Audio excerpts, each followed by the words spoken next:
You will no longer stand between me and my destiny. But I will.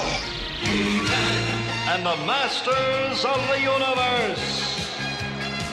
I am Adam, Prince of Eternia and defender of the secrets of Castle Grayskull. This is Cringer, my fearless friend. Fabulous secret powers were revealed to me the day I held aloft my magic sword and said, "By the power of Grayskull!"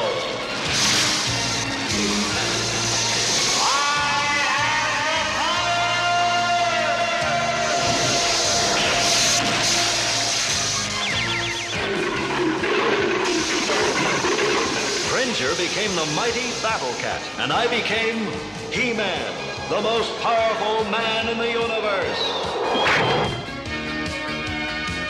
Only 3 others share this secret. Our friends, the Sorceress, Man-at-Arms, and Orko. Together, we defend Castle Grayskull from the evil forces of Skeletor.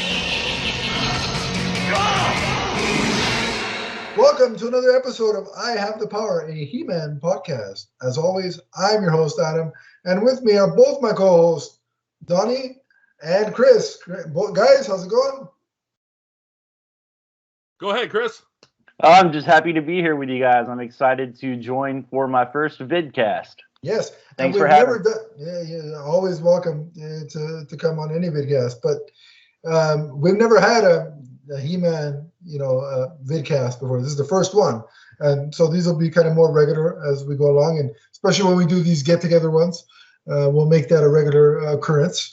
But we had to turn on the videos to do one of 2 things, at least on my end, to scare whatever viewers we have left. Because I didn't get to do that on Halloween, or maybe I did, unknowingly. And to also discuss part 2 of Masters of the Universe Revelation. And that's a special occasion that merits the 3 of us getting together and vidcasting about He-Man and the Masters of the Universe before I get yelled at by people that, the complainers that say, but He-Man wasn't in it. I'll be quiet. So we watched part 2 of season 1. I did what I usually don't do, which is binge it all in one day. Usually I space things out and watch it, 1 episode at a time for the entire week, but I couldn't wait. So, Donnie, if there was ever any proof that I wouldn't be a good Green Lantern, this was it, because I had no willpower to stop. Before we talk about the episodes themselves and part 2 of the season, there's no real news regarding Masters of the Universe other than to say that Kevin Smith has come out and said that they are waiting to hear about a potential season 2. And excellent. Yes. Let's phrase it correctly. This was, because I see online, oh, season 2 was great, or season 2 was this. Folks, that wasn't season 2. That was part 2 of season 1. It literally says that in the Netflix drop-down box. Yeah, but people don't read. We know, the 3 of us know that people don't read, especially when the internet is concerned. Reading is a dying art. And that's why we highlight comic books as much as we do on this show. Because, right. By the way, for those of you who don't know, I am the Emerald enthusiast of the Emerald Echo podcast. Yes, and Chris, your Twitter handle has a connection to Batman, so go ahead and throw that out there. I'm on Twitter at Chris N. Harrelson, but my screen name is Commodore Schmidlap, which if you've seen the '66 Batman movie, you'll understand the reference. There we go. Yeah. So the news is we're waiting on season 2. I definitely need it now. But the interesting thing that I will say about talking about season 2 was, remember when this was first announced, it was very much thought of as a limited series. Mm-hmm. They had said in the press release that this was going to be, one thing, 10 episodes, and then, the other He-Man show was supposed to. Yeah, it was going to be one and done like college basketball. Right. Right. Or the Leafs in last year's playoffs. But much to my chagrin. But he just keeps pouring salt in the wound. On my own wound. I'm a masochist, Donnie. But obviously things have changed over there at Netflix, and now the conversation is going about prolonging this thing. And I always thought limiting yourself to ending it was a ridiculous idea. Going in with I agree. Going in with the expectation of, well, this is a one and done. Well, I mean, it's a property that lends itself to continuation, especially, provided that you don't kill everybody off, by the end of it. There's always a chance to expand and continue the lore of this particular iteration of the franchise, because there is that other He-Man and the Masters of the Universe show, which I quite enjoyed. We haven't reviewed it yet, but that's something we'll discuss down the road. But for a younger audience show, going into it with that frame of mind, okay, I'm not going to judge this as Lord of the Rings or Game of Thrones, but judging it in the right frame of mind, I did like that newer, younger skewing take. It was very entertaining. But to say that this is going to be the only one going forward, I think that's limiting yourself. So I'm glad. I agree. Obviously, Chris agrees here. So yeah, so I'm glad the conversations are ongoing to continue this iteration, because it really felt like the material. And again, what I'm going to say is not an insult to the 80s cartoon that we all three of us thoroughly loved. But, this, I'd always said that and this was my sort of thoughts about doing it in live action, and they applied it to the animation here. But my thought was, have the fun, have the humor, have the tongue-in-cheek stuff that elements of part 2 certainly had with the jokes and stuff, but treat the material like my catchphrase was, Lord of the Rings is this crap. Take it seriously. And that's what I enjoyed about the DC era of the comic book, was it was still the He-Man I remember, but they took it seriously to a certain degree. Not Superman snapping General Zod's neck seriously, but, seriously nonetheless. Like, there was still kiddie stuff in there, like with the jokes, spoilers. Right. There's a joke when He-Man tells his mom to drop him off in the middle of the battle, and she says, okay, as long as you're home for dinner. There's still that kind of humor to it. Can you drop me off at the ground assault? Yeah. But sure, honey, just be home by dinner. to elevate it to something that was a little bit more deeper in themes, in storytelling, and I think they did that. They achieved that. So I wanted that for the live action, but they gave it to me in the animation, so I'm happy. I still want that in an eventual live action movie. Hopefully, I'm still able to see and hear by the time they make this live action movie. But I still want that. But I'm glad I got it here. So, what did you guys think about the tonal shift in this show? Go ahead, Chris. Tell us your thoughts, sir. Well, I'm really a big fan of all the themes that they tried to present, and as a kids show, it attacked certain themes of loss and of belonging, of a lot of different things that you don't normally see attacked in a kids show. But I think they dumbed it. They've not dumbed it down, but they presented it in such a way that I can enjoy it, and so can my 9-year-old enjoy it as well. I think it took on a more serious tone in the second half. Mm-hmm. When and we'll get into the episodes in a second, but when the large threat beyond Skeletor is revealed, and Skeletor and He-Man have to team up to face that threat, yeah, I mean, I love the tone. I loved everything about it. Donnie?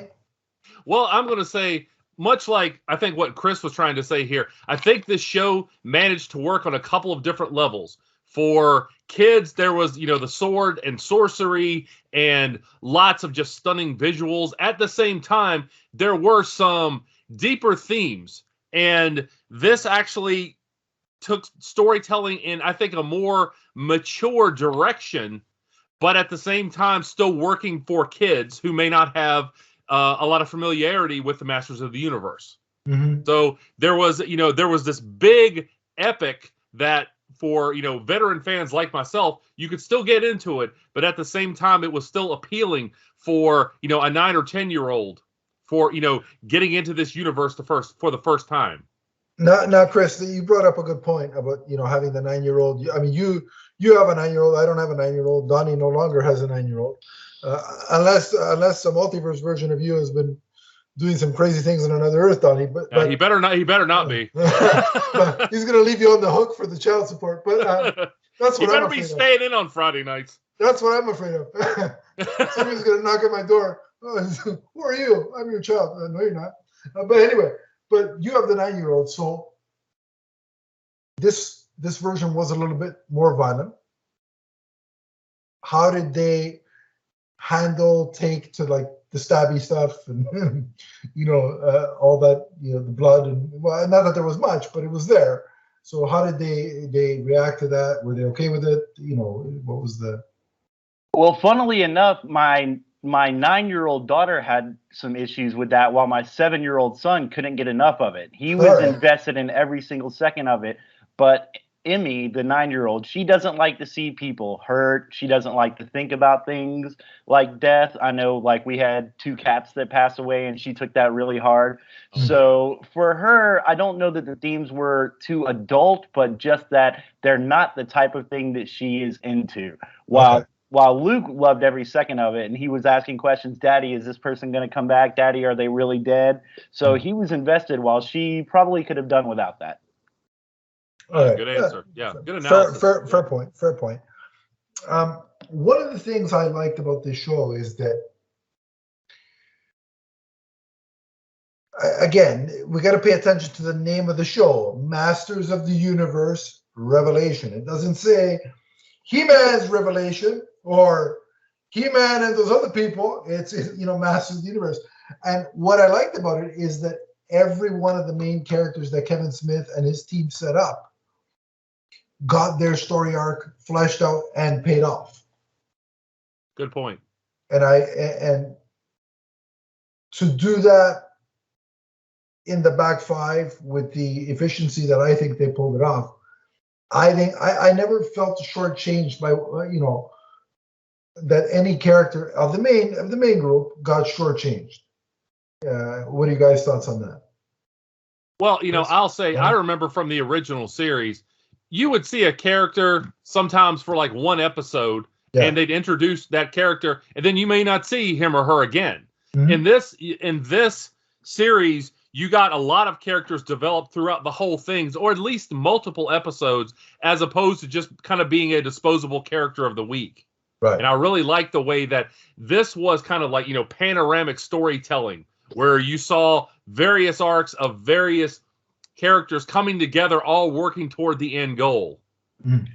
And to piggyback on what you were saying, Adam, about the title of the show being Masters of the Universe and not He-Man, I think there was a meta comment in the final episode when Teela and Evil-Lyn have escaped the castle and Skeletor turns on He-Man. He-Man yells at him, "It's not about us." And I felt like that was the creators of the show yelling that to all the fans watching it. Hey, look, there's a lot more to this show. There's a lot more characters, and there's a lot more development that we can do beyond these 2 characters of He-Man and Skeletor. It's funny because I thought the same thing, and then sure enough, you see on Facebook, the haters. See, look, they even say it's not about them. And they start stomping their feet like that little girl in the GIF on Twitter. It's like, just stop. Like, really, if you're in your 30s or 40s and you're taking that much of an issue with this, like, go outside, touch the grass, smell some roses,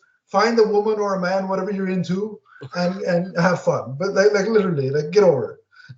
But that was my thought too, exactly. When Skeletor kind of walks out of the smoke and he was like, "I will not be ignored," and I was like, "Oh my gosh, I know who that's aimed at." That's a meta commentary right there. Did you guys notice the line straight from the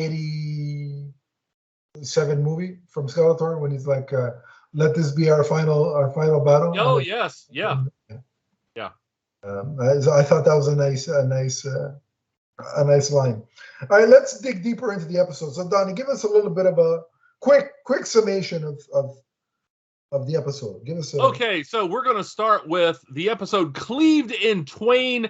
And remember, we're starting at this point with Skeletor having the power of Grayskull, becoming Skelegod, and Adam seemingly mortally wounded. And seemingly mortally wounded at Skeletor's mercy. So what did you guys think of like the opening few scenes here? Chris, go for it. Well, I really loved the first opening scene of Duncan and a baby Teela with Teela's mother, who we come to know as the Sorceress. I thought that was a really good way to reintroduce us to the character and to keep the spotlight on Teela. So I really liked the way the episode opened up. Of course, back in the castle, Grayskull, Skeletor is holding the heroes hostage, but I liked I liked that little flashback of baby Teela before we jumped right back into the action. Yeah. And that's the kind of things that I don't think we got a lot of with the old series is a lot of development, unless it was something like, we saw Adora's backstory when she was becoming She-Ra because they were launching a new series. But we didn't get a lot of the characters, beforehand. We saw them in the two series that they had back in the 80s. So right. And so the thing that they're piggybacking off of from the original show, and really the main point of the original show, because what I think, people, and when I say people, I mean, the geeks and gamers and the yellowfish or whatever the hell those guys were called, whatever I called them last time. I have no desire to go back and look what their actual YouTube name is. But what a lot of these kind of people, when they say, well, it's a direct sequel to the original, no, it's not. It's basically, like a potluck of all the different continuities of He-Man, sort of bits and pieces thrown together. But one of the main thing that they took was the fact that Teela is the, daughter of the sorceress, and the revelation, hence the term revelation. See how it all fits. That's the big reveal. The difference, at least from what I remember from the original, is in the original, Duncan adopts Teela as his daughter. In this one, it seems like him and the sorceress had some magic time, let's call it. There you go. Magic time. To create Teela. And I got to say, now, Donnie already knows where I'm going. If you saw my Twitter post last night, you know where I'm going. These anime, I always talk about in the live action realm. I have a multiverse wives of all these celebrities that, in some universe, some lucky version of me is dating or married to her or what have you. But these powerhouse animation folks are so good that I was, as I'm rewatching this last night, all in sequence, all 5 episodes. I'm like, some of the way they draw these ladies, and for the women or other guys, the way they draw these men as well. But for me, the ladies, I started pondering: is there an animated universe version of me that has an animated multiverse, series of wives? And I thought, if there is, I better start making a list, which is what I did. And I just want to say right off the bat, the sorceress is on the list. But he thinks about this extensively, Chris. Yeah, it's ridiculous. I have nothing better to do at night, late at night. But I should be sleeping, but I'm not. But so yeah, that's the main difference, is that Duncan is actually her biological father, and I love. And this occurred before she becomes the sorceress, because we see her leaving Teela and Duncan to accept her calling. Yeah, otherwise that would have been really weird. Had she been the sorceress and they were having some of that magic time, as I alluded to. But what I liked about that one scene was, as soon as the flashback ends, like the close up of the face, and then it transitions into the older sorceress. Mm-hmm. And then shortly thereafter, Skeletor finishes his monologue and stabs her.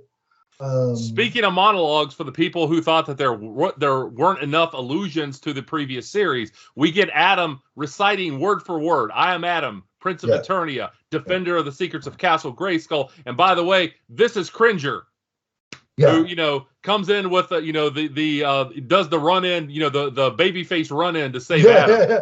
So surprise attack. I love the animation in that scene too, when you see Cringer's eyes in shadow. Yeah. And then all of a sudden, it's like it was very crisp, very vibrant. The animation in this thing was just insanity, how good it was. Oh, it was wonderful. Yes. Yeah, Cringer comes off the top rope with the attack. Yeah. Macho Man style. And then I found it interesting. As you know, I'm very selective with zombie entertainment for my thing. You know, Marvel Zombies, I loved the episode. And so Skeletor gets some zombie action going on here, Donnie. Tee us up for that, because that's another thing I want to talk about. Yeah. Well, just before we get to that, I do want to say that in each episode, you kind of saw the title play out in a couple of different ways. In this one, we open up with Adam being separated from the power of Grayskull. So kind of Adam and He-Man being cleaved in twain. And we also see the sorceress at one point. Not only is she dying in Duncan's arms as the sorceress, we also see her as her mother, as Teela's mother, outside at the same time, helping Teela heal Adam. And, you know, that's, you know, we talked about when part one ended, is Adam really dead? Well, it turns out he looked like he was mortally wounded, but Teela's able to heal him. Shocking, he's not dead. Surprise. I almost fell out of my chair. Yeah, just in time for Skeletor to unleash an army of, like, you know, the walking Skeletors. So and I'd watch that show.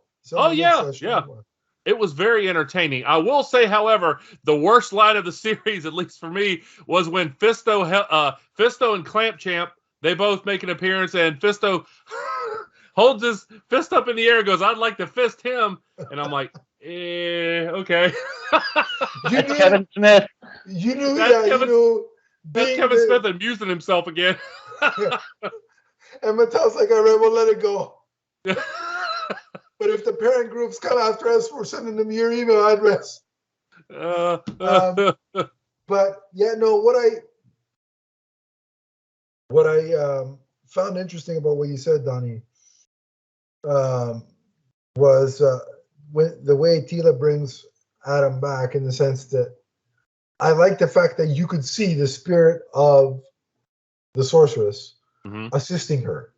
Yeah. So that it wasn't, all of a sudden Teela just has these magical, you know, she has a great grasp on how to use magic. Like, that would have been, if they had done that, I would have had a problem with it, because for years I harped on the fact that every time on Arrow, Oliver ran into, you know, one of his future team members. Literally the next day after meeting Oliver, they're bow wielders. Archery is their, you know, their best subject, and it was like they were an expert. And I'm like, okay, I'm glad they showed that. Yeah, the sorcerer basically, it's like when you teach a kid to draw and you put your hand over their hand and you're basically doing the thing, and they're kind of just feeling the motion. That's the equivalency of that scene. And I like that it was there, because of course she wouldn't have a firm grasp on how to do magic at this point. What do you think, Chris? Yeah, I think Adam said it really well. You don't want to give someone new powers and have them automatically become an expert. That's one reason that I like the movie Shazam so much, is you see him testing out things, learning what he can do, learning what he can't do, his limitations. So using the sorceress's, you know, her spirit or whatever to come in there with the assist, I thought was really, really nice way to play it. And Teela almost seemed as shocked as everyone else when she actually did it. Like, she did not know that she had that power until it was shown to her. Yeah, that was developed just exquisitely throughout this, is that we see more and more that she has these powers. She's somewhat apprehensive about them until the very last episode, when she kind of fully embraces that. But she definitely didn't come off as a Mary Sue in this. Yeah. And then, as you were saying, we get the zombified Skeletor army.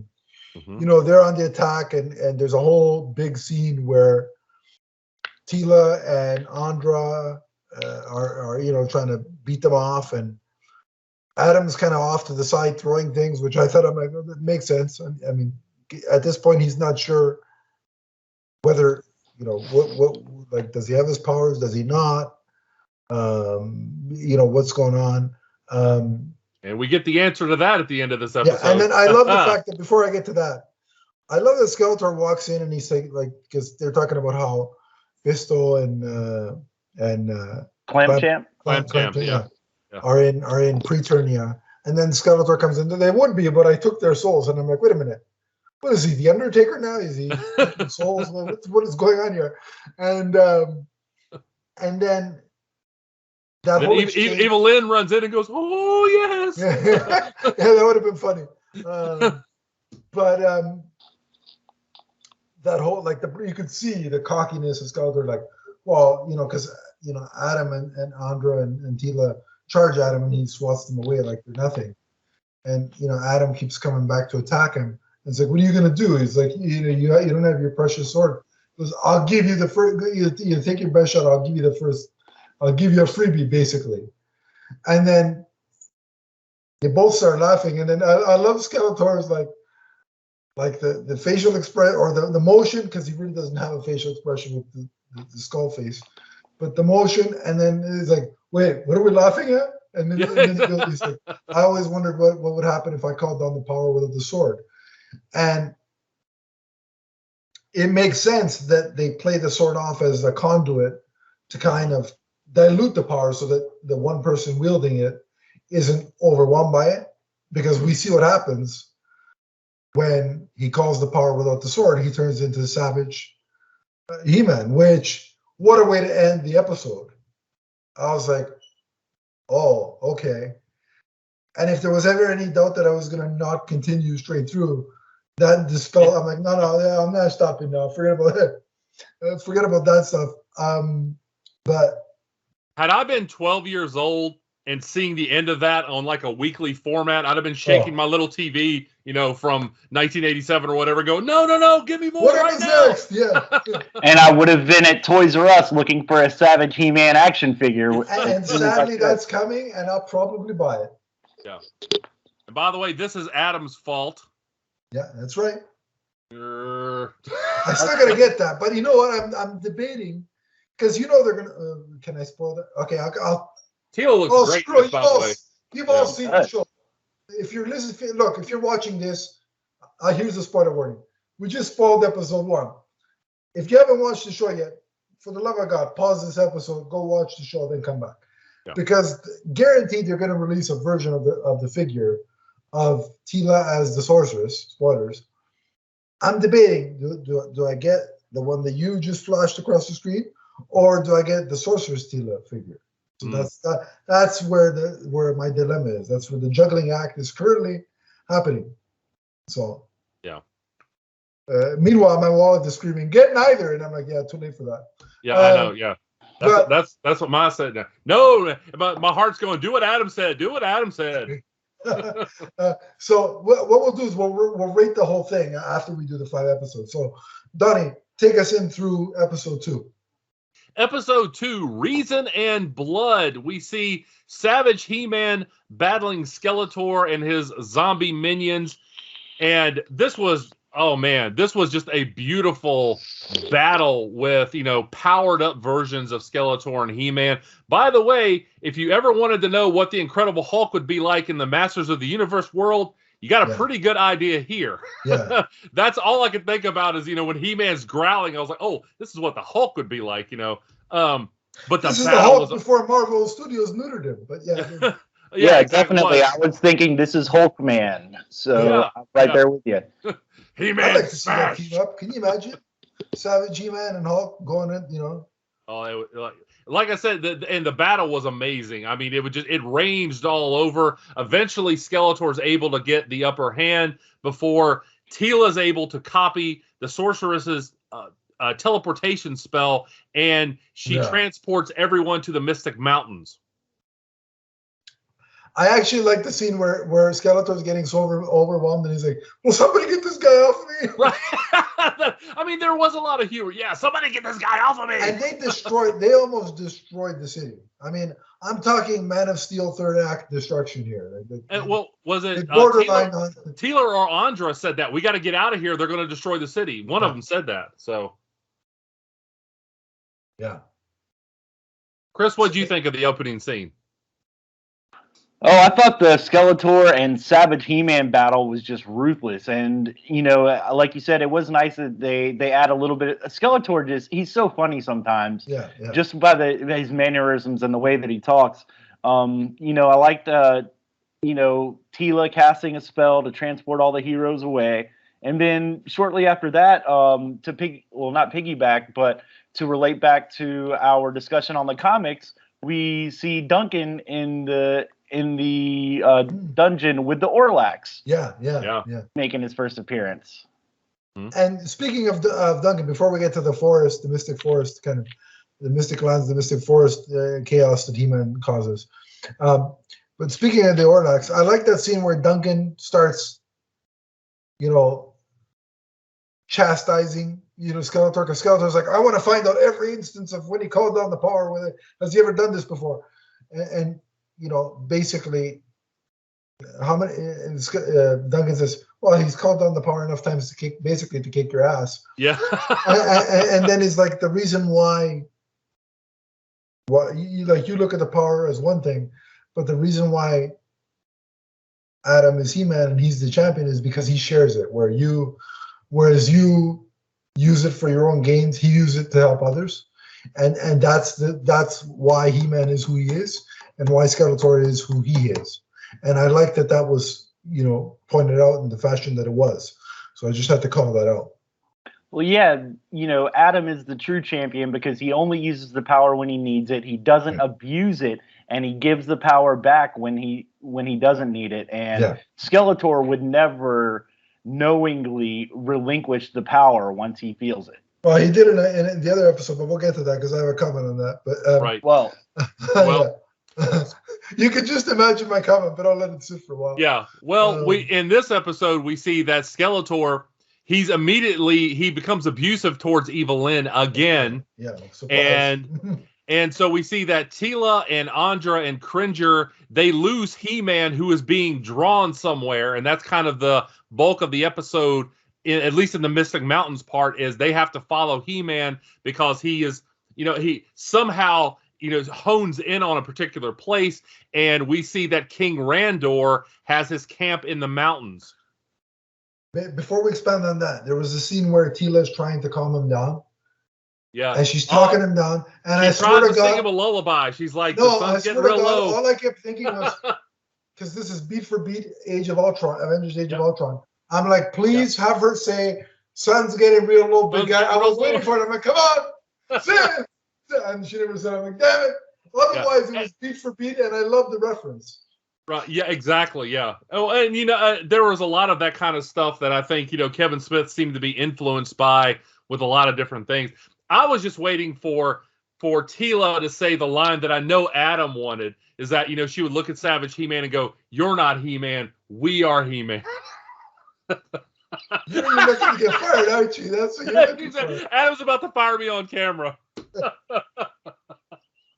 Don't make me turn into Vince McMahon on camera, because yeah. I'm sorry, Chris. It's too easy to trigger him with that line. So yeah, worst line in the history of superhero entertainment. So what do you think though of that scene, Chris, in the Mystic Mountains with He-Man kind of rampaging through the forest?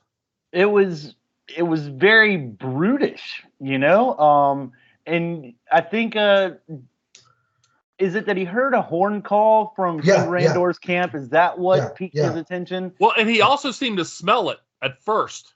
It's like he had an smelled what the inkling. Rock was cooking. That's what. Oh.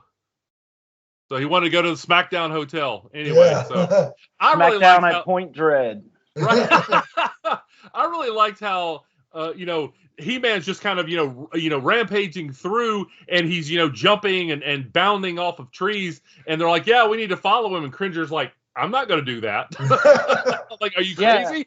It had like a Tarzan sort of feel to it, the way he was swinging through the trees and navigating the woods. So I did see some parallels, like you mentioned previously, with Hulk, and then it was almost like a Tarzan Jungle He-Man to the rescue. Yeah, and no, I what you said about Cringer is actually a good point, because I think he, in those scenes, there are moments where you see the Cringer from the 80s, the more scared, demure kind of version of Cringer. Yeah, he wasn't completely deconstructed. He was developed from the scaredy cat previously who didn't want to have anything to do with battle to a character who has accepted that. Yeah, it's like, I don't necessarily want to do this, but it's something that's sometimes I have to. Yeah. And then the episode really ends on an interaction between King Randor and Savage He-Man, where it's like, And Chris, I think you made a point on the previous podcast about a lot of Kevin Smith's work being character development, that being character based, and you saw that here with He-Man attacks the Royal Guard. They're able to temporarily subdue him, but then he rushes towards Randor, who is admitting his mistakes as a dad. And it ends with Randor embracing He-Man, even though it looks like He-Man's ready to crush him. And he just embraces him, and he was like, I love you, and I'm proud of you. Because he realizes through his eyes that, hey, that's my son, And wasn't that powerful, with Savage He-Man all of a sudden beginning to weep? Yeah, look, damn you, Kevin Smith. You got me emotional with this thing. With those scenes. I was watching it, I'm like, wait a minute. I'm going to blame this on allergies, but I'm getting teary-eyed, and I know it's not my allergies because I just took a friggin' Claritin pill. So well done, Kevin Smith. You got me emotional for that scene, and kudos to you, because that's one thing I never thought I'd get emotional watching a He-Man cartoon. And here we are. It happened. I just thought, what a wonderful scene. The dialogue from Diedrich Bader was great and delivered great. Yeah. And the animation, like that, like the detail on the tear of Savage He-Man, that kind of stuff was really, really added to the moment. So I love the way that scene played out, and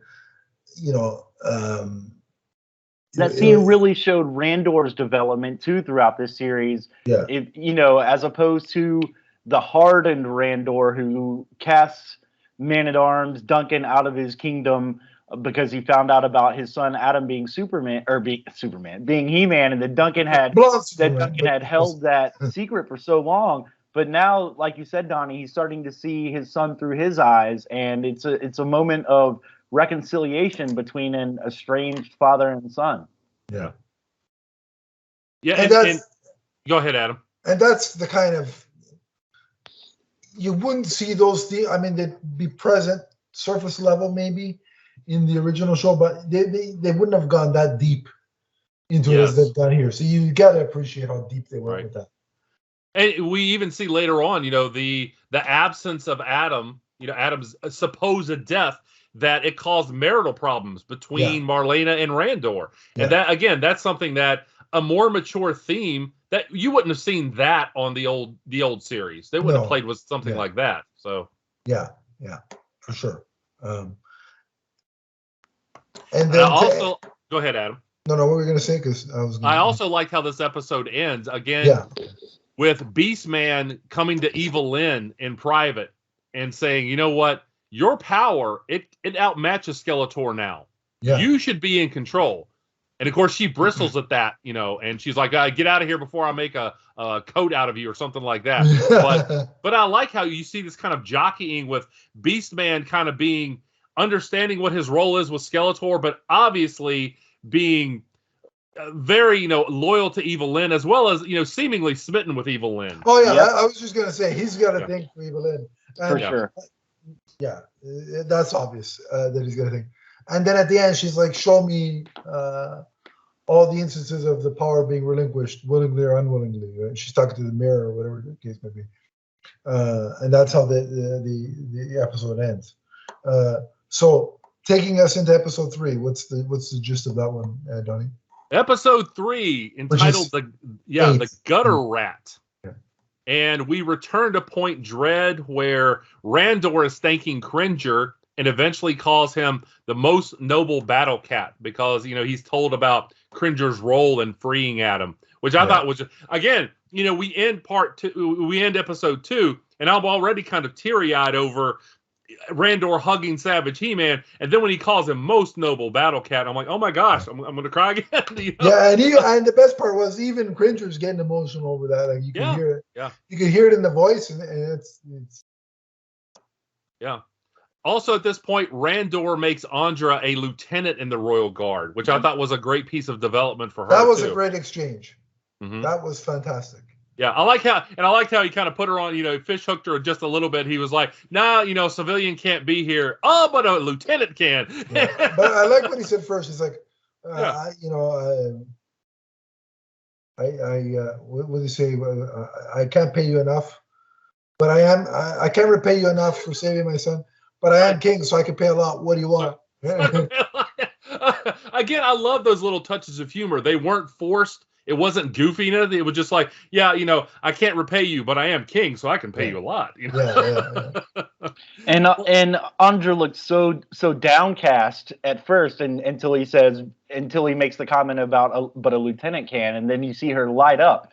So you can see that this is probably such a high calling for someone like her to be brought into the King's Royal Guard. Yeah. She's obviously very honored. And in the brief flashback that we got to Andra's past, there was the little kid version of Andra. There was kind of like a close-up shot of her face when she was smiling, and it looks identical to the actress that plays her, to Tiffany Smith. I was just like, holy crap! They basically miniaturized her and animated her, basically. Because it looked identical to her face, and I'm like, holy crap, that's impressive. I just noticed that. Continue, Donnie. Where do we go? So from here, we see Evil-Lyn visit Duncan in the dungeon, and I like how just self-assured Man-at-Arms is, even without all of his weaponry. Yeah. He's not only does he make Skeletor angry, he makes Evil-Lyn angry. Yeah, he's playing them like fiddles. He knows how to push their buttons. That's why they call him, the earlier episode, the most dangerous man in Eternia. So he's very, he has his wits about him, and he tells her, no matter what's going on down here, all the creatures in the dungeon, they still feel sorry for you because they know what Skeletor does to you. Yes, they can hear Skeletor berating her, and Duncan says that the prisoners feel pity for her, which we've seen her being treated poorly by Skeletor in episodes prior to this, but now it's other characters in the episode are starting to notice it as well. Yeah, and that really bothered her. You could tell because she stops to collect herself, and Beastman is skulking around the corner, kind of watching over her, stalking, depending on how you look at it. And she's like, and then Evil-Lyn goes into the whole spiel about, do you know how I met Skeletor? And basically, she recounts a brief bit of her origin, which was pretty much straight out of the prequel comics, which we covered recently, like that. Her parents with a fork and knife ready for dinner time. Yeah. And now that was, that might have been, I'm going to assume that probably went over the head of a lot of really younger viewers, but that might have been the most sadistic theme in this when you address that. And that's where the whole gutter rat, name for the episode came from, So when she was, kind of, runs off because her parents wanted to eat her. So, wow. And I just love that it was like straight out of the comics. So like we start seeing the payoff of reading those prequel comics, right? The little touches and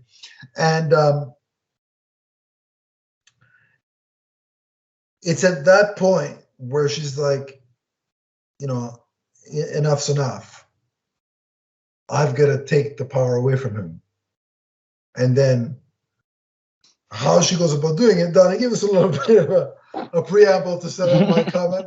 Okay, well, she's shown the celestial apex, and that's when she realizes, again, her look at life is that it's completely meaningless, it's chaotic, and with that, she's kind of defeated, and she takes kind of this, nihilistic point of view that I need to kind of restart things. So she has to somehow get the sword away from Skeletor. Now, so what she does is she seduces Skeletor and talks about their previous activities. Really gross to think about this, but it wasn't overdone. Wanting to play with the sword, but not the sword of power. Anyway, so you had to go there. I did. Well, it's gonna go. Look, 5-year-olds aren't listening to this show. If they are, that went over your head. Oh yeah. Go play with your action figures. Anyway, I just gotta say, and Scott, because a lot of people were like, "Oh, he just puts the sword on." I'm like, yeah. I mean, in his defense, if Evil-Lyn comes to me and says, starts seducing me, I'd put the damn sword down. I'd let the power go. And so I just want to use this opportunity to say, going back to the animated Multiverse Wives list, Evil-Lyn on the list. Carry on, Donnie. Well, and we're trying to get our cosplay correspondent Brooke Lee to do a Evil-Lyn cosplay. Yeah. So anyway, while they are having, kind of, happy fun time, she's able to get the sword away from Skeletor. And I really like, there was a line here where she says, you had all this power and all you wanted to do was kill He-Man. You can't kill He-Man because you would have no purpose. Yeah. It kind of reminds me of the Joker Batman dynamic, is that if there's no Batman, Joker wouldn't know what to do with himself. Right. Skeletor's focus is so myopic, and she's saying you can, with the celestial apex approaching, you can literally be granted power over existence, and the only thing you can think about is He-Man. Mm-hmm. Not the bigger picture. And just because Donnie mentioned it, I think it's very important, at least for me, to point out that I think Mark Hamill gets even more comfortable as Skeletor in this back half. Because I was at the first couple of episodes of part 1, I could kind of still hear the Joker rattling around in there, but in this one, it was full on Skeletor. Yeah. The only time I heard a bit of the Joker was when he called her Evil-Lyn. He called her Linny. Yeah. And I'm like, all right, there's a little bit of the Joker in there, but otherwise, I thought he really enveloped the role of Skeletor this time around. My 13-year-old daughter watched this with me, and she had a very interesting observation. She said, "How do you kiss without lips?" That's a good one. I thought the same thing. Like, that's a good question. And I'm glad I didn't go any farther. I didn't want to have to answer any more questions about it. Well, I'm sure there's fan art somewhere on Twitter, Donnie. You know these people. So we see Evil-Lyn grab the sword, and she says, "By the power of Grayskull," and we see her transform into Rhea Ripley. So or Jade Cargill. That was right. Both of them came to mind, but yeah, with the haircut, I was like, "Oh, it kind of looks like Rhea Ripley." Yeah. If Rhea Ripley was in, a Masters of the Universe outfit, that's what she looked like. So I'd actually want to see her go to the ring in that outfit now. It's like, no, can somebody do that? Yeah. So this is the character they call God-Lyn. So. God-Lyn. Right. God-Lyn, yeah. So at this point, Skeletor, who makes a quick exit. Oh yeah, I love the way he just skulks away, like, no, I need to back away. He's like, I made a bad decision. I'm out of here. Out. He's like, I'm out. Bye. So Skeletor, and I like how that the episode ends when Skeletor, it's the one line that I really wanted to hear. He's like, "Invite me in, you royal boob." because Gotta say that. Because the whole thing was, Evil-Lyn makes this big grand projection and basically tells everybody they're screwed now that she has the power.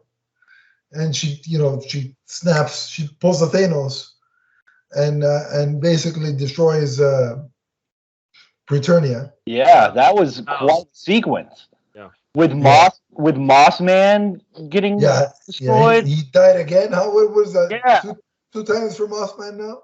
Right. And I like how he just kind of accepted it. He looked at what was happening and he realized it, and he didn't freak out or anything. He just kind of closed his eyes, kind of a Qui-Gon Jinn type of thing, So it's like, I'm done again. And then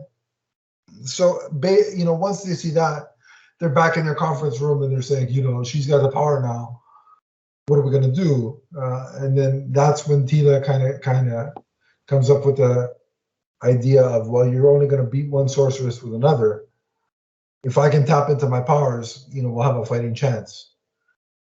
And then, Queen Marlena is kind of skeptical, but He-Man's like, at this point, we got nothing to lose. We can get all that. We can use all the help we can get. And that's when there's a knock at the doorway.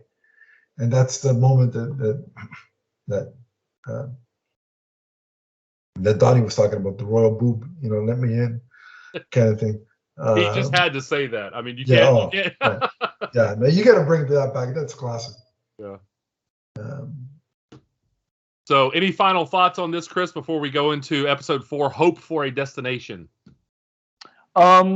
Just that this was, I thought, one of the more adult episodes that we've seen, with the death in Preternia and when Adam is talking to Marlena and she's explaining to him how she was going to leave King Randor before the war broke out. There's a lot of heavy adult themes in this episode, but they were handled pretty deftly, I think. Right. Yeah. And we saw that earlier at Point Dread when Marlena comes onto the scene at first and she hugs Adam and she shoots Randor with a stink eye. She's and I was like, ooh. Marital problems. And just from a voice perspective, as I'm thinking of, Diedrich Bader does the voice of King Randor. Such a good job. Alicia Silverstone does the voice of Queen Marlena. Did you catch it in the later episode when Queen Marlena says, "As if"? Yeah, I definitely caught the previous episode. I definitely caught that. That was great. It was fantastic. But as I was watching, the scenes with King Randor and Marlena, I'm like, wait a minute. So in this multiverse, Batman is married to Batgirl, kind of sort of Batgirl, and their child is Mon-El. I'm like, what has Barry done to the multiverse? Right, exactly. What have you done again, Barry? I hadn't even thought of that. And Beastman, isn't it Lex Luthor from Superman the Animated Series? Who was Beastman? I can't remember who. Isn't it Clancy Brown? Sounds like Clancy Brown. Yeah. I could be wrong, but sounded like him. Well, and of course the Skeletor Joker connection. So the multiverse is alive and well. Yeah. I mean, like I said, Mark Hamill definitely did a really good job here at differentiating. But every once in a while, you did hear a little bit of the Joker. You can't help it. He's been doing it for 20 years. It's like right. So this episode opens up. Adam and Skeletor arrive at Grayskull, and they try to distract Evil-Lyn with a big battle, while Andra and Tila sneak through the castle sewers. And in a moment that I thought was really great, because I collected a lot of the old action figures, and you get to see Spike-Or, Webstor, Clawful, Blade, and even Goatman and Pig Boy. And I love seeing these, the more minor characters. And Blade was from the movie, right? Yep. Mm-hmm. Like I said, and I thought that was really cool having all these characters. It's like, okay, so we're coming towards the end here. Let's give a few cameos here, and so again, it's this panoramic type of storytelling that we get a lot of characters, and they're all in on the action, Absolutely. Yeah, I remember my issue of He-Man the magazine that was focused on the Masters of the Universe movie, and it had a whole character profile of Blade in there because he was a new character created for that movie. So when I saw him show up in this episode, I was like, oh, wow, they're really bringing things in from all over. There's got to be a toy. Yeah. I was just waiting for Gwildor to pop up at some point, and I was surprised that we didn't get that. But who's to say that we won't get that if there's another season? Yeah. So, So, where was I here? Okay, so Man-at-Arms shows up at this point, and he and Andra and Tila, they are able to overwhelm the villains, and they encourage Tila to get the message out and use that to broadcast to Eternia and become the sorceress. So outside of Grayskull, we see that war has broken out. Randor and Marlena reconcile, and they witness the people of Eternia. Oh, excuse me. Before the war breaks out, they witness the people of Eternia arriving in response to Tila's message. And you see, again, this huge amount of people or various beings arriving for the battle. Right. So what do you think, Chris?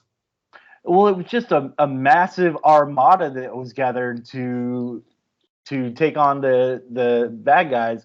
You know, I really liked in the beginning of the episode, Tila is trying to use her powers to connect telepathically with the people, but she's not really sure if she can do it. I really liked it. Yeah. There's definitely some apprehension there. It's like, she wants to, but she's scared to do it. She's scared she's going to fail. Yeah, and it's almost like she's living in her mother's shadow in the sort of. Yeah, I like how real that made the character. She didn't like, oh, I can do this or whatever. I'm Tila, I'm a hero or whatever.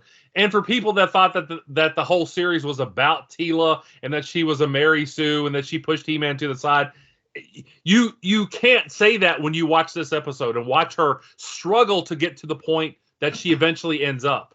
So. Yeah, I liked King Randor telling her, there's magic in these mountains. You should be the magic doesn't all flow from the same place. You should be able to tap into the magic that's all around you. Yeah. So, God-Lyn at this point, that's what, again, she still has the power and she's able to overcome He-Man or Adam and Skeletor actually very easily. However, I will say that Skeletor had some mean skills with the Havoc staff. Yeah, when he was like spinning it around or whatever and casting spells, that was some really cool visuals too. Now, in the process of this, and one of the most sadistic moments, Evil-Lyn turned Panther into stone and broke him apart, and you could see Skeletor lose his mind over this. He's like, "You killed my cat," I love how that's the only thing Skeletor cares about. Exactly. The one thing that he cares about is Panther. Yeah. Yeah. So, and we also saw in this is the episode where Evil-Lyn decides to transform Beast Man into kind of an actual beast. Yeah. That was an interesting thing that I didn't see coming. So, and that he'd allow himself, right? That shows you how much he's into, right. How much he's into Evil-Lyn. He's like, yeah, all right. Yeah. Turn me into a beast. Sure. Now, I actually really did, again, kind of feel them as a couple. I like this idea that, Beastman, that he has kind of this childlike, crush on her. So I wouldn't mind seeing that. I don't think Beastman's dead, by the way. You saw him defeated by Battle Cat. I don't think he's dead. No. Yeah, I would like to see that continued in season 2. So, what I'm going to do is how they do it on Twitter. I'm going to hashtag it 5,000 times a day. What are you going to do? What are you going to merge the names? Yeah. So what would it be? Beast-Villain? Yeah, something like that. Yeah. Hashtag. It's all about social media impressions. That makes a big difference. If you get enough impressions, man, Mattel's going to jump on that I'm not really gonna throw a fit on Twitter because I've seen too many people, too many shippers from too many different franchises doing that. So, like I said, I really like where this episode goes, and Evil-Lyn actually she lambasts Skeletor for his past treatment of her, and she prepares for the destruction of the entire universe at this point, and that's when she sees through the door of Grayskull all of Eternia's forces approaching. And again, I like the kind of little horror touches that we get in a lot of these battle scenes. She summons Scareglow and his army, which I thought was just really cool. That reminded me a lot. The visuals, the battles outside Eternia reminded me of the little comics that would come with the Generation 1 action figures. Yeah. And I completely forgot to mention, in the beginning, He-Man was just kind of a wandering barbarian, and that made me think of that when we had the Savage He-Man arc. Forgot to mention that, but yeah. So. It says a lot about Skeletor's mistreatment of Evil-Lyn that in order to rid herself of Skeletor, she is literally willing to bring down all of existence itself just so she's not under Skeletor's thumb anymore. That's the level of the wedge that is between them. Right. That's a great way to put it. So if shippers are shipping Evil-Lyn and Skeletor to get back together, you've hitched yourself to the wrong kind of relationship. And if that's your idea of a positive relationship, maybe get help. No, because I saw it when Suicide Squad came out, the first one. So many people were like hashtagging and shipping Joker and Harley, and I'm like, you realize that that's an abusive relationship, right? Yes. Like hello, it's not. Yes, that's the very definition of an abusive relationship. Right. So, yeah. Yes. Speaking of relationships, I will say, not every relationship is about romance, and I think the strength of this shows a lot about, like paternal love, and we see, the relationship between Marlena and Randor and Adam, but we also see a wonderfully developed relationship between Teela and Duncan. And this episode, you kind of finally see, the end of that, to where he's so proud of her and she accepts her role, and there's this, wonderful moment where they share, that they share as father and daughter, and that it was another, kind of tear-jerking moment. Agreed. Yeah.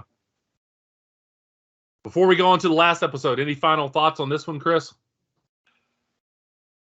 Man, I'm just super stoked for another Scareglow appearance. He was always one of my favorites, and when she brought forth Scareglow and the demons of Subternia, you thought, oh wow, this might actually be a battle between, now that she's got a whole undead army on her side to face King Randor and his troops.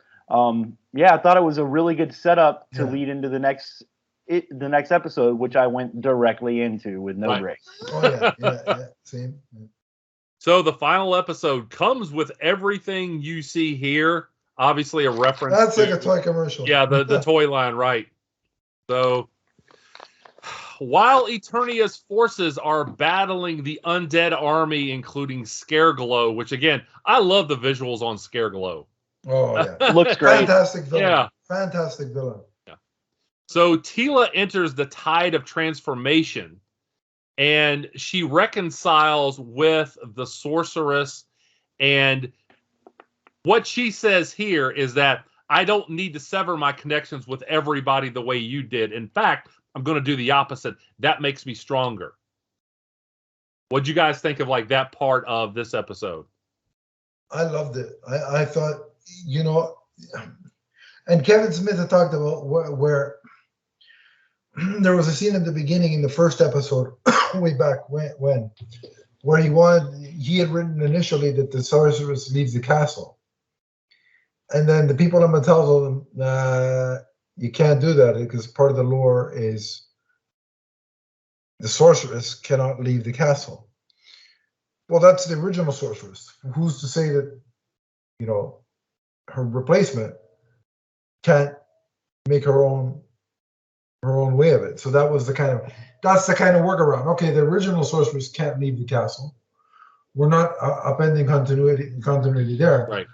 But we're breaking new ground and progressing the story forward by having Teela, because she leads with a different approach. She can manifest things differently.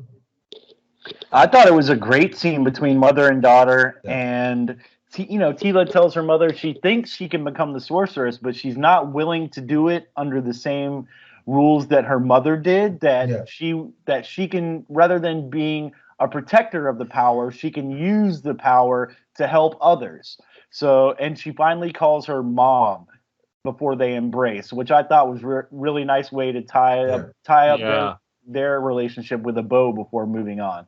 Right, that's a great way to put it. Like I said, you get a lot of focus on these paternal relationships. It's not just about. It's all about the whole thing is really family oriented. I like that. Yeah. So, also interesting to note, and I loved how they did this. This was kind of the big surprise appearance at the end here. By reviving the dead, that means that Evil-Lyn has also revived Orko, who makes. But everybody thought he was dead after the first one, Donnie. There was a big hoopla online. Oh yeah, there were people throwing fits and throwing shade at Kevin Smith online and things like that. So anyway, And we see that this is not a bumbling, incompetent Orko. Absolutely No. not. He's Yeah. wearing new wizard robes, which he has somehow acquired, and he's able to be in 3 different places at the same time. He's both in the castle underground and outside in the battle. Mm-hmm. That way, and I love that kind of like unraveling banner visual. It's like, it was something different, and that gave you the idea that this is Orko on another level of power.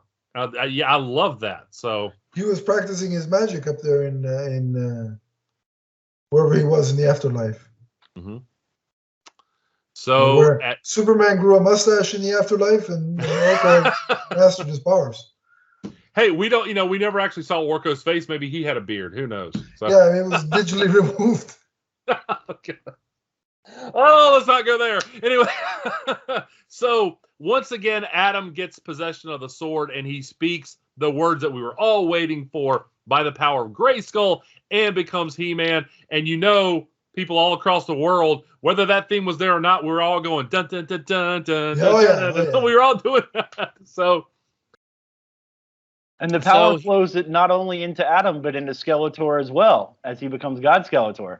Wasn't that the most He-Man line ever when he turns Skeletor back to Skelegod, and Skeletor's like, why? And He-Man's like, because I want you to see what it's like to be a hero, or something. I may not have that exact, but that was his reason. I want you to know what it's like to save the universe. There you go.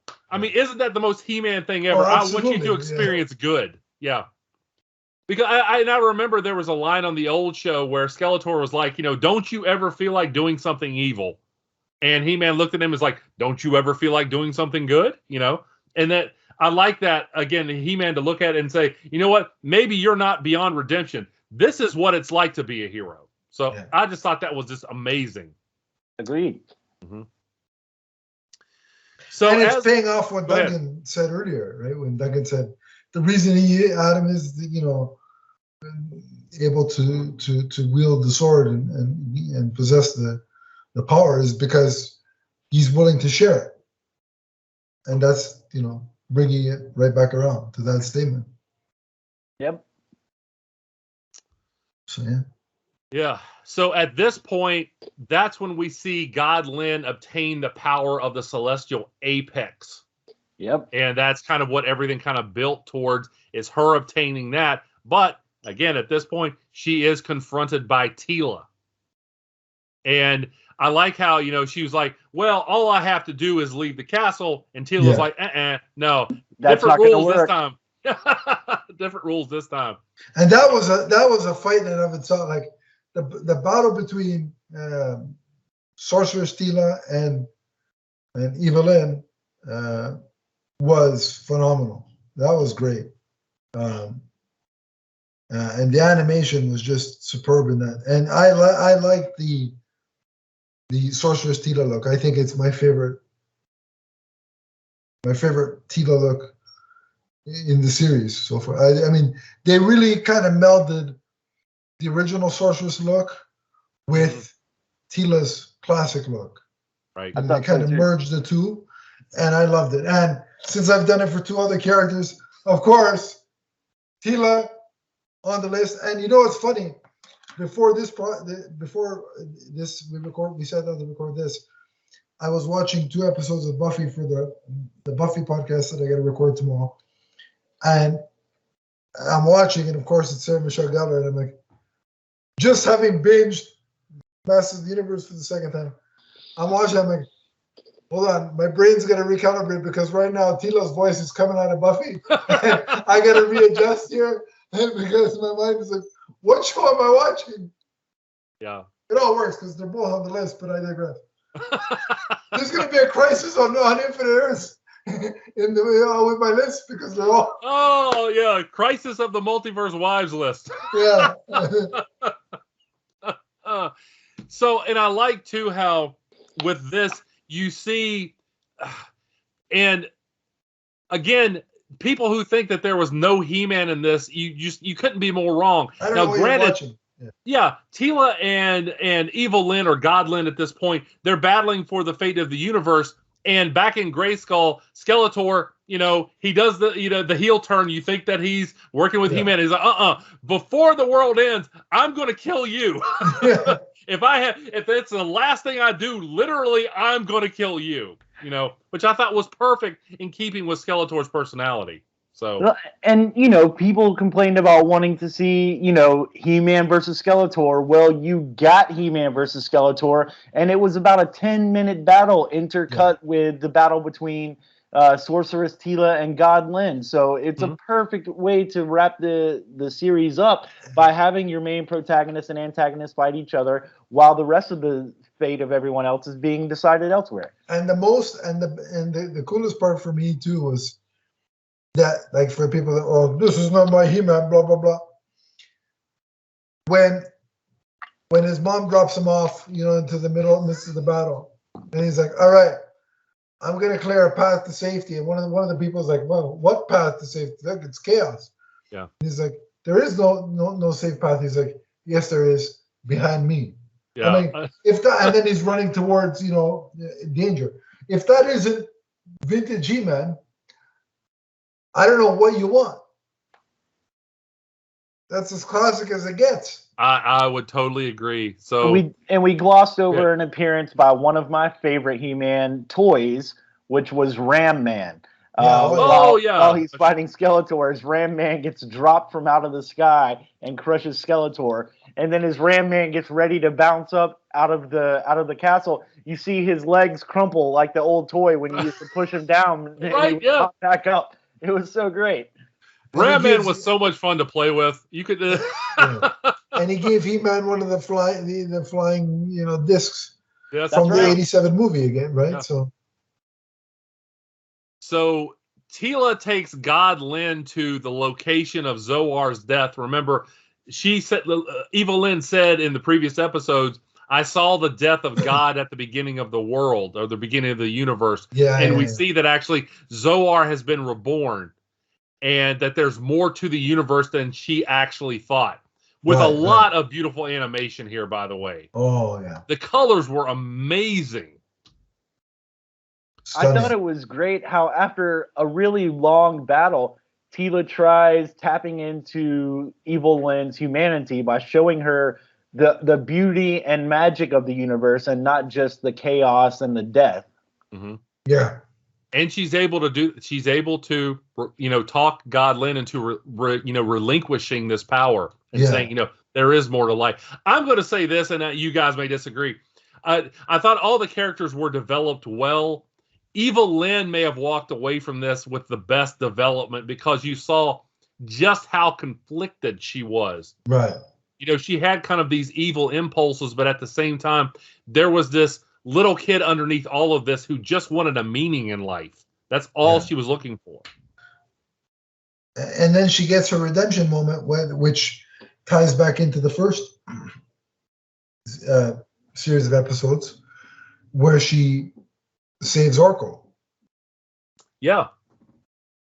Well, that's what we see is that after, He-Man throws Skeletor into the distance and the armies of Eternia, they banish Scareglow's army back to Subternia, and you see them kind of disperse. Orko, because they're kind of going, and I'm assuming like they're going to like Subternia through that like big like hole in the sky or whatever. Am I right, Chris? I think you're reading that correctly. Yes. Okay. So Orko, because again, he'd been resurrected by God-Lyn's power, he has to go back too. And I like how she kind of grabs him and was like, no, not this time. We see the friendship, that arc there kind of tied up nicely there. And you see, again, Adam talked about the redemption. That's what we saw. So. Yeah. And everybody gets their wrap up moment at the end. You see Andra becomes the new Man-at-Arms, which I predicted, and I'm not upset that it played out roughly the way I thought it would. I'm happy about that. I said, not that I'm patting myself on the back. I mean, it was obvious. If you actually watched the show and didn't get your panties in a bunch after, the first 5 episodes, you could reasonably predict, the trajectory for some of these characters. Like, if you use logic and say, okay, well, He-Man's not going to really die, and we know what Tila is going to become, and so you could predict where this was going. And Andra's story was what I said, she's going to become the Man-at-Arms because Teela's going to become the Sorceress. I had thought, the only thing I had thought was maybe He-Man would become king, but that didn't happen, and I'm okay with that because that would for He-Man to become king, that would have mean either Randor had to retire or die, and I didn't necessarily want either of those things. So, and by the way, all the people who were losing their minds during part 1 saying, why do they have, Teela in love with Andra? She never was. They were friends, and we obviously see here at the end that Adam and Teela are in love with one another. Surprise, surprise. Yeah, folks, like, and again, I got to call it out for what it is. Not everything has to be a relationship. Like, the Supergirl TV show fandom was obsessed with putting, Lena Luthor and Supergirl together when that was never explicitly said was going to happen. But in their headcanon, oh no, at the last episode, you just wait, they're going to get together. And then there was this hate fest online when that didn't happen because anybody with a brain could tell you that wasn't going to happen because the way these characters were played for 6 seasons. When that didn't happen, they started hurling, accusations towards the show about being anti-LGBTQ. And it's like, of all the shows, you're going to call Supergirl anti-LGBTQ because you didn't get the shit that you want? Right, exactly. Some of that directed at Nicole Maines, by the way, like, the first ever trans hero, and they directed that towards her. Come on now. Take a nap. So the same thing with these people here. Not once in the course of 10 episodes did I get the sense that Teela was in love with Andra or vice versa. I mean, 2 women can be friends. Same with 2 guys. It doesn't have to be automatically a sexual type of relationship. Yeah, a ship. Yeah. Well, and I like the way they wrap that up with Adam and Teela. Adam goes to her and says, with your power now, you might not need me anymore. You might not need a He-Man. And she says, no, Adam, a sorceress will always need her champion. The champion, yes. That was a great line. And then wherever you see... Wherever I go, you go. Yeah, exactly. So I'm excited to see what's next in store for them, hopefully, in a season 2. Yeah. They left it in a really good place. Yeah, and I really liked how Adam says, I'm Adam, Prince of Eternia, and she was like, and my hero. I just thought that was just a really touching scene. It wasn't this, but I'm taking it like this because if you remove the visuals and just leave the audio, I finally got to hear Sarah Michelle Gellar call me her hero, but that's it. So I'm taking that as a win, folks. No, but no. Yeah. See, somewhere in the multiverse, that's playing on my answering machine. But anyway, should we talk about the final setup for potential season 2? Well, one thing before we get to that, we actually see Evil-Lyn travel to Trala, and she abandons her magic staff there. Yeah. Puts it on the ground. That was a really nice image, too. So yeah, she's done with Skeletor. Right. The scene.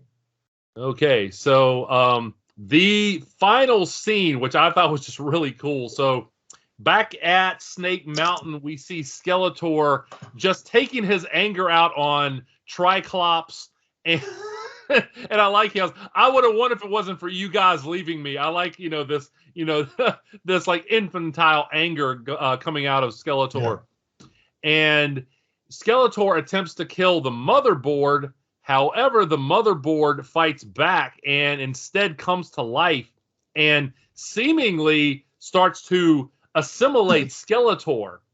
And then we see the insignia of the Horde kind of come out of the top of this, this giant like female form that it's taken. So what was your impressions of that, Chris? Well, my first thought was, yippee, I'm ready to see some Hordak. My second thought was, I don't want to wait 6 months to a year to see this. It'd probably be a year to 2 years, but yeah. But a thought I was having during that scene was, okay, if Skeletor is not the big bad from this point forward, where do you go from there? And the Horde is a great place to take it. Right. Yeah. I thought for a second actually that motherboard was Horde Prime. When you got like the fingers reaching out, I was like, "Whoa, is this Horde Prime for a second?" I don't think that's actually the case, but there definitely, obviously, there's a Horde connection. So now I cannot wait to see if they do She-Ra in this type of animation. Oh man, that's my question. Would they be open? Would they be able to? Because there's a whole rights thing where I think it's licensed. I mean, so DreamWorks has some ownership or leasing of the She-Ra brand because they had that show on Netflix. And okay, separate. But also, I read some documents that say Mattel are the owners, but it's on lease to DreamWorks. So could they work out some kind of deal where they allow her to appear?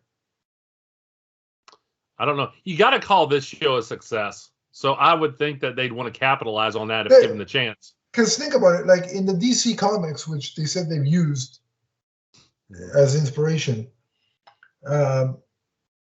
She-Ra was originally, it was a Despera, I think it is. She's called.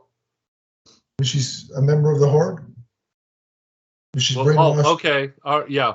So maybe they introduce her like that while they work out this rights garbage, and then, potentially the end of a season 2 would be converting, She-Ra back to the side of good, and then, you know what I mean?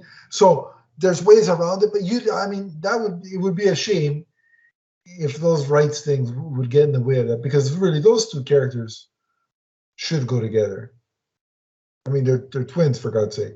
Right. Yeah, it would be hard to I would hate to see, the Horde and that come into the mythos with no mention of She-Ra. I mean, that would be a glaring hole. Are you going to bombard Mattel's Twitter pages with hashtags, Donnie? That's what I'll do. Yeah. Nowadays, that's how you get what you want. You harass people. Restore the Filmation verse. Oh, God. Don't give people ideas, Donnie, please. You know how many hashtags or variations of that I've blocked? Not that one, but the other one involved with that. Yeah. I've had to block recently. Let's not. Because I think NBC owns the catalog of Filmation or Peacock or whatever the hell their streaming service is. Yeah. So that's where you find if you want to see all the Filmation stuff. Go to Peacock, which is very weird because the weird thing with these rights is that. So DreamWorks did the animated She-Ra series on Netflix, and now Amazon is doing a live-action She-Ra thing on Prime. So who the hell owns the rights to this thing? Well, and we also have 2 separate Masters of the Universe cartoons coming from separate production companies. So as you so eloquently stated, who the hell owns the rights to these things? I've seen a lot of people confused over that, having 2 He-Man series kind of streaming simultaneously. They're like, what do these have anything to do with one another? As far as I know, no, they have nothing to do with hashtag is it's not all connected. Never mind the Agents of S.H.I.E.L.D. one. This one is hashtag it's not all connected. Yeah. But I want to see, I'm excited for Hordak and the Horde. I'd love She-Ra to make an appearance because I think she belongs in this universe. So we'll just have to wait and see. Hopefully, we won't have to wait too long for an announcement of season 2. At the very least, at least tell me it's coming. So that I know and I can sort of have something to look forward to there. But I love this series, and as an old school He-Man and the Masters of the Universe fan, I couldn't be more thrilled with what they want. In a revival, I think they gave me everything I wanted. They treated it with the respect that I wanted. They made it grand scale. and I know this is overused, but it felt like epic storytelling. It was like I'd say on the level of Lord of the Rings for animation. Yeah, I thought it was beautiful. Like I said, I don't know what else I could have asked for from this series. Obviously there are other characters that I'd like to see in the future, but for this to be established as, the spiritual continuation of the various franchises that we saw before, I thought this was a great way to jump back into this, but at the same time, not feel like it's the same type of child storytelling that would only appeal to, someone who's 10 or 12 years old. Right. Chris, final thoughts, and then we'll do rating. Go ahead, sir. Final thoughts. It was all the action that I could have wanted for. The character beats and the development are more than I would have anticipated. Yeah. It dealt with themes such as loss, power, grief, the afterlife, life and death. Yeah, it's just pretty masterful storytelling, and I think Adam used the right word when he said epic. I agree 100%. All right, so now comes the time where we're going to rate it. So, Donnie, what did we do last time for this thing? Did we do letter grades, number grades? Yeah, I think we did letter grades. All right, so Chris, take it away. What's your letter grade for part 2 of Masters of the Universe Revelation? Solid A. From the storytelling department to the art. I think I enjoyed everything that this gave me. Like you said, Adam, a lot of times I like to break up my viewing, but this one I really couldn't do that because one episode made me just want to see the next, and they led so beautifully into one another. This gets an A for me, easily. Yeah. Donnie? Likewise, I'm going to give it an A. I don't know what else we could have asked for from this, because this took characters with which we were all familiar and developed them all in just magnificent ways. So... I agreed. And it's an A plus, not an A plus. It's an A from me. A plus would have been if there was another 2-3 episodes, just because I would have had more. But hey, it's an A from me. Like I said, He-Man was my first childhood hero that I can remember, and the character's secret identity has my name, and that was always cool as a kid. And this version gets to date Sarah Michelle Gellar, kind of, sort of, so I'm even more jealous of him. But I digress. I thought that's where you were going with your A plus thing. You're like, well, if this other female character had been there on my Multiverse Wives list, then it would have been A plus. Oh, that's that too. Yeah, that too. But it would have been an A plus, Donnie. That's what that would have been. Speaking of, there's a Despera figure. I didn't realize that in the Masters of the Universe Classics. Yeah, so there you go. Yep. But no, it was great. It's everything, like I said, for my first childhood hero, it was nice to see him return and his world return with such sincerity and gravitas behind it. And I definitely want more. And we've all got our fingers crossed for more. So keep watching it. Watch the whole thing through, all 10 episodes. I plan to do that over the Christmas holiday. So do that. Get those views. Keep them going, and let's get a season 2. But while we wait for the hopeful announcement, you can talk to us about Masters of the Universe or any of the other podcasts that we do here on this network on social media. So if you want to get a hold of us on social media, here's how you do it. Chris, run us through your social media one more time. So on Twitter, I'm at Chris N. Harrelson, or you can search for Commodore Schmidlap. That's my screen name. I will come up in that search. Or you can talk to us in the Facebook group after Adam posts the link. Indeed. Donnie, where can they find you? You can find the man whose ring runs on Fanboy Energy, the podcasting machine, the big nerd in green, on Twitter as the Emerald Enthusiast. Also, check out my YouTube channel where I do lots of product reviews. And if you want to get a hold of me, you can at Adam_LeafsFan on Twitter. We have the network, the Twitter page for the network, which is at MMNPDC. And as Chris alluded to, we have a Facebook group, which should be somewhere in the description below here. Click that, I'll add you, and we can continue the conversation there. But that brings this episode to a close. We hope you enjoyed it as much as we did recording it and bringing it to you. And until next time, remember that the Masters of the Universe are forever. from the first time one of our main characters wields the power to the last. So long, everybody. So long, everyone. By the power of Grayskull.